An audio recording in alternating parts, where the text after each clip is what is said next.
Cuando Charles Darwin propuso su tesis del origen de las especies, provocó la idea de vivir sin un propósito más allá del aquí y ahora. A causa de la teoría de Darwin, no debe sorprendernos que muchos vivan hoy sin mejor expectativa y esperanza que ser felices antes de dejar de existir por siempre. Es la máxima causa detrás del abuso de drogas. Explica mucho del egoísmo y la falta de armonía en el mundo, y contribuye significativamente a muchos males que afligen a nuestro mundo. El apóstol Pablo entendió la consecuencia de la tal inútil y miope existencia cuando escribió en 1 Corintios capítulo 15, versículo 32. Si como hombre batallé en Éfeso contra fieras, ¿qué me aprovecha? Si los muertos no resucitan, comamos y bebamos, porque mañana moriremos. Hay algo cierto. Si Darwin y sus seguidores tienen razón, la vida no puede tener un significado perdurable. Por otro lado, si Darwin estaba equivocado y existe un Dios creador, eso nos desafía a descubrir cuál es su propósito para nosotros. ¿Cuál es lo correcto? ¿Somos el resultado de la casualidad o somos el resultado de una creación con propósito? Acompáñenos.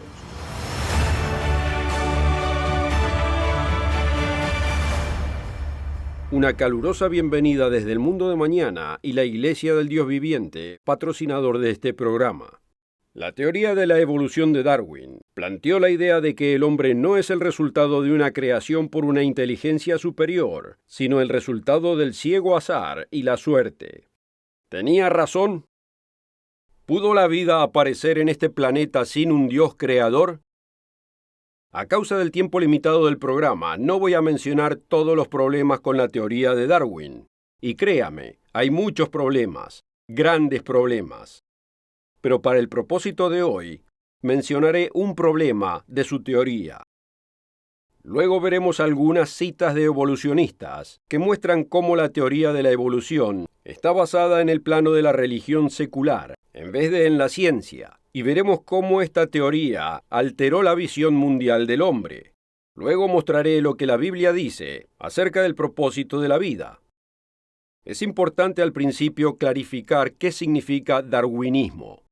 La teoría de Charles Darwin abrió una puerta, pero al pasar el tiempo, los científicos entendieron que algunas tuercas y tornillos de su teoría no coincidían.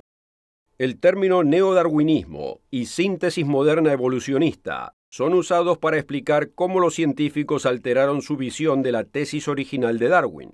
Pero el concepto final es el mismo. Toda vida es el resultado del naturalismo, lo cual es el proceso natural separado de cualquier otra fuente. Para decirlo de otro modo, la evolución no deja espacio para Dios o cualquier otra inteligencia de ser la fuente de la existencia. Un problema con el concepto evolucionista es la falta de evidencia. La mayoría nunca consideró esta posibilidad y creyeron ciegamente que la ciencia posee evidencia de sobra. Después de todo, conocemos los árboles de evolución de los libros de ciencia, mostrando la evolución de una especie a otra. Luego están las figuras míticas de transición entre reptiles y pájaros. Pero ese es el problema.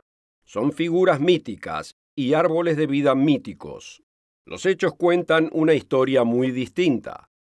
El término evolución significa que algo cambia gradualmente, a pasos pequeños, casi imperceptibles. Para que una especie evolucione a otra especie de criatura, deben ocurrir muchos pasos, y significa que debe haber incontables fósiles intermedios que se encuentren fácilmente, pero esto no ocurre. Michael Denton propone esta pregunta acerca de la falta de evidencia en el registro fósil. De acuerdo a esta teoría, innumerables transiciones deberían existir. ¿Por qué no las encontramos incrustadas en la abundancia de la corteza de la Tierra? Como ejemplo, las ballenas se considera que evolucionaron de algún mamífero terrestre desconocido, que por supuesto no es encontrado en el registro fósil. Pero ¿cómo puede ocurrir? ¿Cómo puede evolucionar un mamífero terrestre en una ballena contemporánea? Denton da una lista abreviada de modificaciones que debieron ocurrir para que suceda esto. modificación de las patas anteriores, la evolución de las aletas posteriores, la forma aerodinámica, reducción de las patas traseras, modificación del cráneo para que aparezcan orificios nasales arriba de la cabeza, modificación de la tráquea, modificación del comportamiento, tetillas especiales para que la cría pueda alimentarse debajo del agua. Una lista completa sería enorme. Uno se inclina a pensar en centenares y hasta miles de especies en transición, hasta la forma más directa entre un hipotético ancestro terrestre y el común ancestro de la ballena moderna. El mismo escenario debería acontecer entre los reptiles y los pájaros, los peces y las criaturas terrestres, o para el caso cualquier cambio entre una especie y otra especie. Pero el hecho es que no existen las especies en transición. Los supuestos ejemplos extraños que aparecen en los textos son exactamente eso, ejemplos supuestos.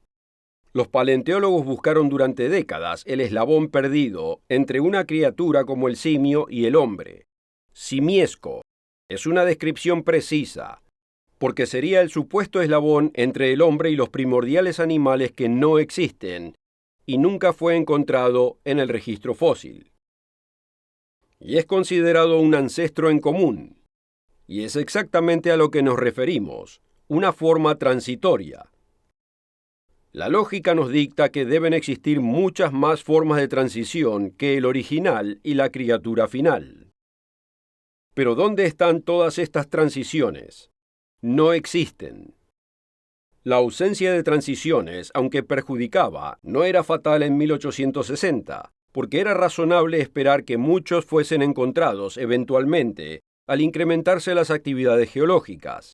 Solo una pequeña fracción de los cientos de miles de especies conocidas hoy eran conocidas por Darwin, pero virtualmente todos los fósiles de nuevas especies descubiertas desde el tiempo de Darwin han sido relacionados a formas conocidas, o como los pogonóforos, extraños tipos únicos de afinidad desconocida. ¿Alguna vez ha considerado la implicación de esta falta de evidencia? Los científicos y los paleontólogos hablan mucho acerca del eslabón perdido, pero no es un solo eslabón perdido, son cientos de miles de eslabones perdidos que no existen. Denton también escribió: la figura general de la vida en la Tierra hoy es tan discontinuada, la grieta entre los distintos tipos es tan obvia, que como Stephen Stanley nos recuerda en su libro Macroevolución, si nuestro conocimiento de la biología estuviese restringido a estas especies presentes que existen en la Tierra, nos preguntaríamos si la doctrina de la evolución calificaría como algo más que una hipótesis inaudita. Como aclaración, Stephen Stanley es un paleontólogo y biólogo evolucionista, pero no es el único en admitir que existe un problema con la evidencia. Michael Ruse es un conocido filósofo, evolucionista y autoproclamado escéptico. Por un reporte del periódico Boston Globe titulado Guerra Evolucionista, conocemos el siguiente historial de Michael Ruse. En 1981, Ruse testificó en una clase en la cual un juez de Arkansas dictaminó que la ciencia de la creación, la cual el Estado trató de introducir en las escuelas, no era una ciencia válida, sino un atentado inconstitucional de enseñar religión en la escuela. La Corte Suprema sostuvo la decisión en 1987, aunque Ruse cambió de opinión respecto a la fuente de algunas fortalezas de la evolución algunos años más tarde. A fines de marzo de 1992, un profesor de leyes de la Universidad de Berkeley, en California, Philip Johnson, lo invitó a Ruse a que forme parte de lo conocido como Simposio Darwiniano en la Universidad Metodista del Sur. En Johnson crecía la idea de que la evolución es una teoría fallida luego de leer el libro de Michael Denton y pasó a ser una figura significativa en el debate. Ruse, que parecía ser razonable, agradeció la oportunidad de discutir la cuestión a nivel académico en forma educada. La contribución de Johnson al debate le dio luz al hecho de que la ciencia evolucionista no es una ciencia totalmente objetiva, sino que está basada en el naturalismo, lo cual es Una filosofía que supone que el completo mundo de la naturaleza es un sistema cerrado de causa y efecto material que no puede ser influenciado por nada exterior. La discusión entre estos caballeros, de Johnson, Roose y los otros participantes en el simposio, produjo un impacto. Un año después, Roose habló en la reunión anual de la Asociación Americana para el Avance de la Ciencia en Boston, para hacer una presentación en el nuevo seminario antievolucionista que fue organizado para desafiar al reciente movimiento de diseño inteligente. Su charla fue para abordar el creciente problema de Philip Johnson. Comenzó criticando el libro de Johnson, pero lo que continuó no fue lo que querían escuchar los evolucionistas. Roose abruptamente sorprendió a la audiencia diciendo que había reflexionado el asunto de la base filosófica en años recientes, y después de su participación en el simposio, había cambiado de opinión en un punto principal. Dijo: «Debo confesar que en estos 10 años desde que estuve en el juicio del creacionismo en Arkansas, debo decir que yo mismo he adoptado esa misma posición. Lamentablemente no todos los científicos son así de honestos». Luego continuó diciendo: «Para muchos evolucionistas, la evolución ha funcionado como algo con elementos que son, digamos, similares a una religión secular. Notemos eso. Este es un evolucionista reconocido mundialmente, diciendo que la evolución es similar a una religión secular». Pero aquí no termina.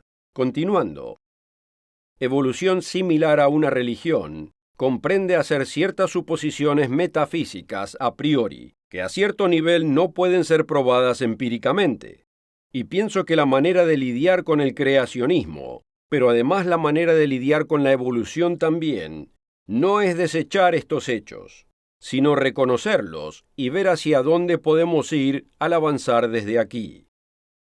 Mientras Stanley y Roose continuaron creyendo en la evolución, a pesar de admitir que favorece al menos parcialmente estar basada en suposiciones filosóficas, un gran número de altamente educados y respetados profesores doctorados se pasaron del otro lado. El microbiólogo Michael Behe fue otro seguidor de Denton. En una entrevista en el video La clave del misterio de la vida, a Behe le preguntaron por qué cambió de opinión respecto a la evolución. Él dijo que siempre supuso que la evolución era verdad, pero cuando leyó el libro de Denton se dio cuenta de que hay dificultosos problemas en la evolución darwiniana, lo cual yo nunca pensé, y los cuales nadie se ocupó de mencionar durante toda mi carrera para obtener mi doctorado. Inmediatamente reconocí que existen dificultosos problemas y me enfureció que nadie lo haya mencionado. Sentí como que me habían conducido a una conclusión que no sostenía ninguna evidencia que yo pensé que tenía. El registro fósil quedó en segundo término de otros desafíos mayores de la teoría evolutiva desde la microbiología. Pero el registro fósil continúa siendo un gran problema para demostrar la vida como consecuencia del azar. Darwin quizás fue excusado hace 150 años por falta de evidencia fósil, pero es evidente hoy que ninguno de los cientos de miles y hasta millones de fósiles intermedios, también llamados eslabones perdidos, hayan sido o serán encontrados. Simplemente no existen. Y que sigan los científicos diciendo que con suficiente tiempo serán encontrados, ya no tiene excusa. No es ni científico ni honesto. Y debo agregar que cualquiera que estudie el tema no vive en la realidad si deja de reconocer y admitir el problema. ¿Cuál fue la contribución de Darwin al mundo? El legado de Darwin y el de sus seguidores, que continúan manipulando su falsa teoría, no tiene ningún propósito. Su impacto fue tan fundamental porque la teoría darwiniana quebró el vínculo entre el hombre y Dios y lo dejó a la deriva en un cosmos sin propósito o fin.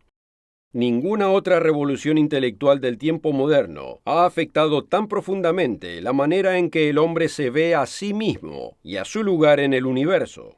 Esta idea llegó a tocar todo aspecto de pensamiento moderno, y ninguna otra teoría en tiempos recientes ha hecho tanto para moldear la forma en que nos vemos y nuestra relación con el mundo que nos rodea. El triunfo de la evolución significó el final de la creencia tradicional en el mundo como un orden creado con un propósito, la tal llamada visión teleológica, la cual ha sido predominante en el mundo occidental durante 2 milenios.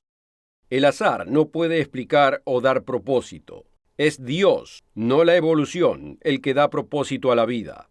No puede haber un propósito perdurable sin Dios, porque solo Dios puede dar vida más allá del sepulcro. La Biblia habla de un hombre llamado Job. Después de una serie de tribulaciones que pasó Job, él hizo la pregunta más importante que se pueda hacer, y luego la respondió. Si el hombre muriere, ¿volverá a vivir? Todos los días de mi edad esperaré, hasta que venga mi mutación. Aficionado a la obra de tus manos, llamarás, y yo te responderé. El primer capítulo de la Biblia nos declara el propósito de Dios para nosotros. Génesis 1, comenzando en el versículo 26. Entonces dijo Dios, hagamos al hombre a nuestra imagen conforme a nuestra semejanza. Y creó Dios al hombre a su imagen. A imagen de Dios lo creó. Varón y hembra los creó. Otras escrituras elaboran más en este tema original. La Biblia suele referirse a potenciales hijos de Dios cuando habla de los humanos. Esto es lo que Pablo dice en 2 Corintios 6, 18. Y seré para vosotros por padre, y vosotros me seréis hijos e hijas, dice el Señor Todopoderoso. En vez de cavar en la tierra buscando inútilmente millones de eslabones perdidos que no existen, el hombre debería buscar al Dios que nos creó y que nos ofrece un gran, glorioso e infinito propósito. Un pequeño pastor de ovejas que luego fue rey, una vez se preguntó mirando hacia el cielo, ¿qué es el hombre para que tengas de él memoria? Y el Hijo del Hombre para que lo visites. Se encuentra en Salmos 8, versículo 4. David reconoció que el hombre no es como ninguna otra de las criaturas vivas, sino que está por encima. Notemos cómo continúa el versículo 5.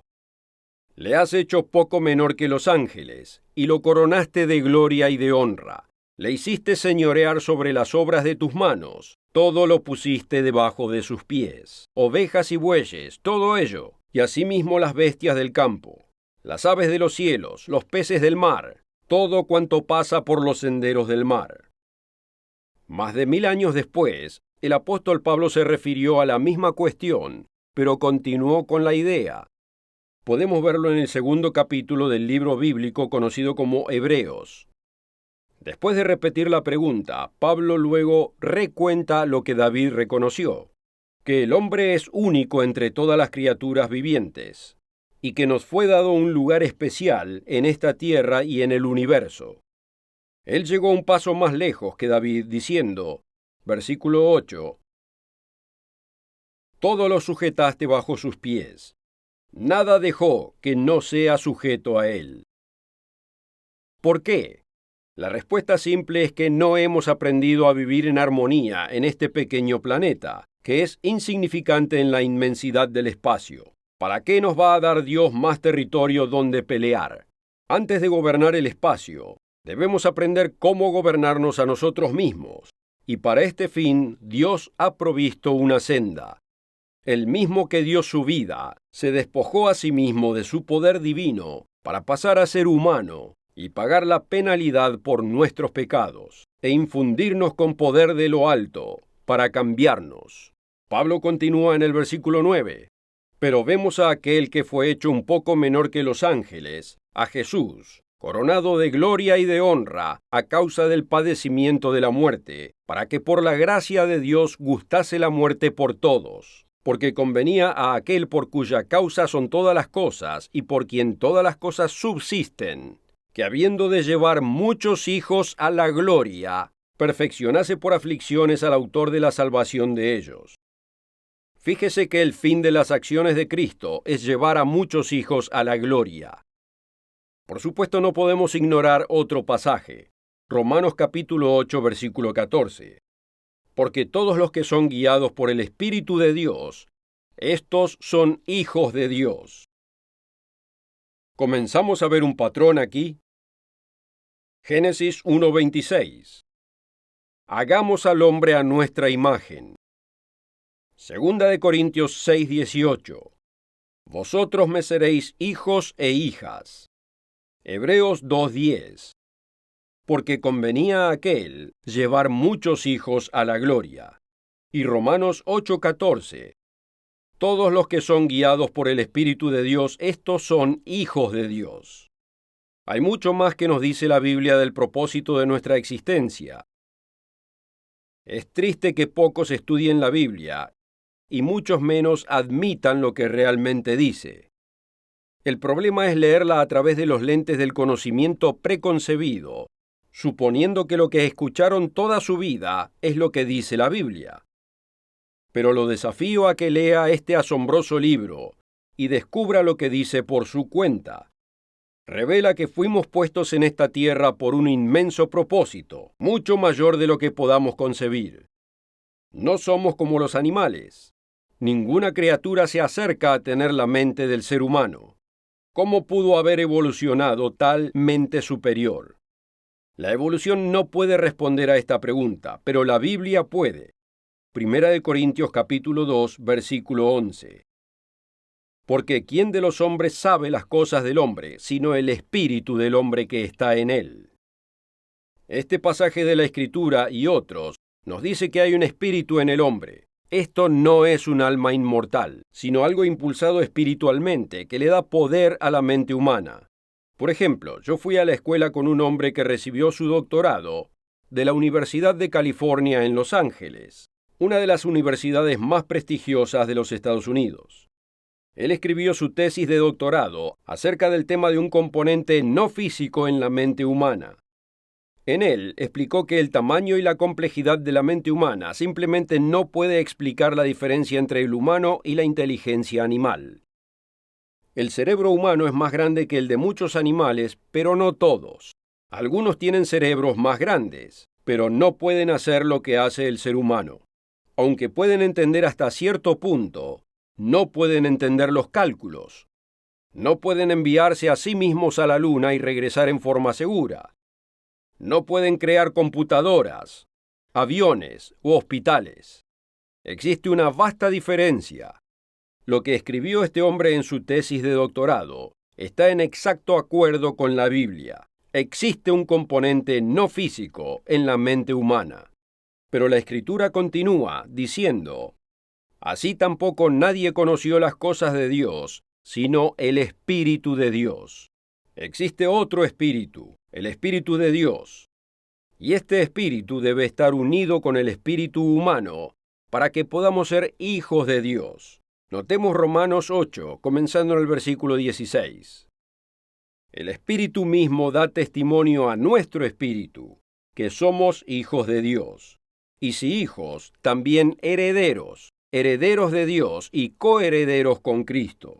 La mayoría hoy viven sin ningún propósito perdurable, viven por el hoy, y piensan que llenar sus vidas con divertimento y placer los hará felices. Y sin dudas lo logran por un corto tiempo. Pero un día todo llega a su fin. Y el fin muchas veces es precedido por un lento, doloroso y vergonzoso deterioro. Es recién entonces cuando todos quieren saber cuál es el propósito de la vida. ¿Es esto todo lo que hay? Para ese entonces ya es un poco tarde para comenzar la búsqueda. Tristemente, Darwin abrió la puerta hacia una vida sin ningún propósito y el reemplazo del significado por el azar. El humano es dejado sin el entendimiento de que un poder mucho mayor que nosotros nos ofrece un inmenso propósito: la vida en su familia, como hijos suyos para siempre. La teoría de la evolución se puede ver atractiva en la superficie, es popular, es políticamente correcta, siempre es presentada autoritativa, como si fuese basada en evidencia, mientras que es más similar a una religión secular que a una ciencia verdadera. El registro fósil no miente. Para aprender más acerca de su propósito de la existencia, Visite el sitio web elmundodemañana.org, donde puede leer o bajar la publicación gratuita El misterio del destino humano. Explica exactamente lo que dice la Biblia, de qué es el propósito de Dios para el ser humano, y es mucho más apasionante que una vida monótona en una nube o un estado transitorio en nirvana, como muchos lo describen. ¿No es hora que usted descubra por qué nació usted y el verdadero propósito de su vida? Asegúrese de encontrarnos la próxima semana a la misma hora para aprender más acerca del mundo de mañana y el inmenso plan de Dios para la humanidad. Nos vemos la próxima.